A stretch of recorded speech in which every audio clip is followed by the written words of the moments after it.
You were there on Friday. How has this trip been so far? Successful for Trump politically, despite the protests and, of course, the controversy? I think Donald Trump will be very pleased with this trip, to be honest. You know, it was supposed to be a 4 or 5 day private visit.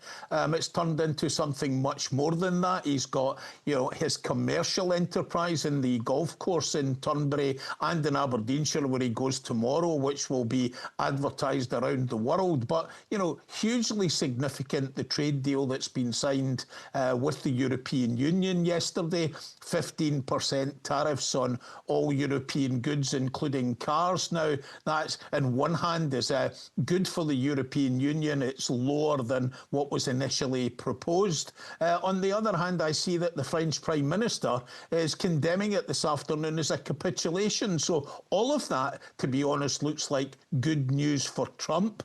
On the protest front, despite the fact that, you know, it's clear that people in Scotland in general are not in favour of President Trump and his policies, the fact is the demonstrations and the protests, of which there were only a couple that took place, were pretty insignificant, I would say. I suspect we'll see bigger numbers protesting against the president when he comes here for that second state visit in 7 weeks' time.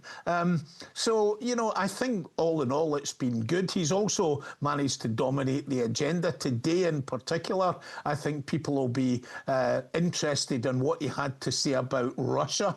He had proposed previously a 50-day timetable for a ceasefire with the Ukraine, and he's saying this afternoon that he's about to announce secondary sanctions on Russia unless they can get to a ceasefire within the next 12 days. He was quite strong in attacking President Putin, saying that on 2 or 3 occasions there had been, you know, the prospect of actually signing a ceasefire deal, but every time that happened, Putin had escalated his attacks in the Ukraine, killing people in missile strikes.